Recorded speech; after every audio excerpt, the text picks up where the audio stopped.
இப்போ பாலக் பன்னீர் பண்ணுறதுக்கு பாலக்கீரையை வெந்நீரில் போட்டு ஒரு நிமிஷம் அப்படியே வேக விட்டுறணும்.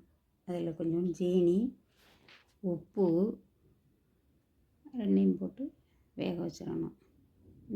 இது எதுக்கு போடுறதுன்னா, அந்த க்ரீன் கலர் அப்படியே இருக்கும், நிறம் மாறாமல்.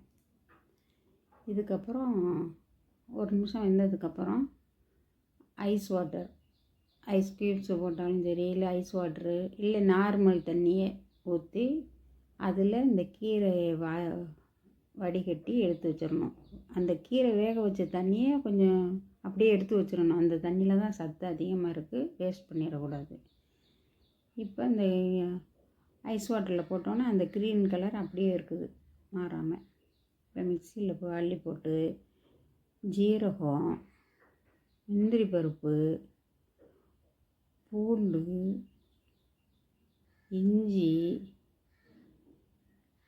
பச்சை மிளகா காரத்துக்கு தகுந்தப்போ கூடவும் போட்டுக்கலாம். நான் 1 போட்டிருக்கேன், கூட 2, 3 போட்டுக்கலாம். அரைச்சிட்டு வந்துட்டு அது நல்ல மைய அரைச்சிடணும்.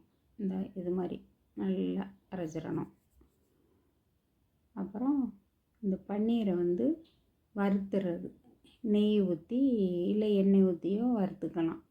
இல்லை வறுக்காமையும் அப்படியே டைரெக்டாகவும் யூஸ் பண்ணலாம். ஒவ்வொருத்தருக்கும் எங்களுக்கு வறுத்தா கொஞ்சம் பிடிக்கும், வறுக்காமையும் அது வேறு மாதிரி டேஸ்ட்டாக இருக்கும், அதுவும் ஓகே தான். வறுத்துட்டு எடுத்து வச்சுட்டு ஒரு சட்டியை வச்சு எண்ணெயோ ஊற்றி பட்டை, கிராம்பு, சோம்பு போட்டு நல்லா வறுத்துட்டு நைஸாக பொடியாக நறுக்குன வெங்காயம், தக்காளி ரெண்டையும் வச்சு யூஸ் பண்ணணும். நல்லா வதக்கிட்டு வெங்காயத்தை அள்ளி போட்டு நல்லா வதக்கிட்டு நல்லா வதங்கினதுக்கப்புறம் தக்காளி, இது ரெண்டும் நல்லா வதங்கிறதுக்கு கொஞ்சோண்டு உப்பு போட்டால் கொஞ்சம் சீக்கிரம் வதங்கிடும். கொஞ்சோண்டு உப்பு போட்டு அதை நல்லா வதக்கி விட்டுட்டு இந்த அரைச்சி வச்சுருக்கோம்ல பாலக்கு கீரை, அந்த கொஞ்சோண்டு மிளகாத்தூள், கொஞ்சம் மல்லித்தூள், கரம் மசாலா தூள் ரெண்டையும் போட்டு நல்லா வதக்கிட்டு அந்த அரைச்சி வச்சுருக்கோம்ல பாலக்கு கீரை அதையும் இதோட சேர்த்து மிக்ஸ் பண்ணிடணும். இப்போ வேக வச்ச தண்ணி எடுத்து வச்சுருக்குறோம்ல, பாலக்கு கீரையை வேக வச்சோமே, அந்த தண்ணியை மிக்சியை கழுவி இதில் சேர்த்துடணும். இந்த கீரையோட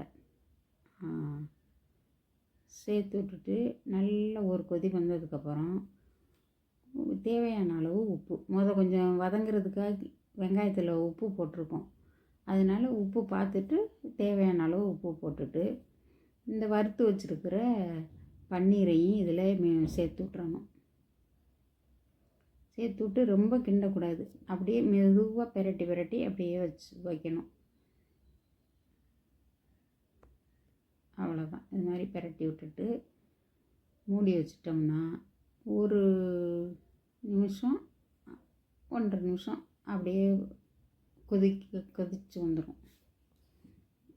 கொதிச்சிருச்சா, அவ்வளோதான், ரெடி ஆயிடுச்சு. இல்லை கிண்டி விட்டுட்டு ஓரத்துலேயே வேகாமல் இருந்துச்சுன்னா நிறம் மட்டும் அப்படியே இருக்குது பாருங்கள், நிறம் மாறவே இல்லை, அந்த க்ரீன் கலர் அப்படியே இருக்குது. நமக்கு தேவையான ஒரு பவுலில் அதை சேர்த்து விட்டுட்டு ரெடி ஆயிடுச்சு. அவ்வளோதான், பாலக் பன்னீர் ரெடி. சப்பாத்தியோட நல்லாயிருக்கும், ரைஸோடு வச்சு சாப்பிட்டாலும் சூட்டாகும் நல்லா.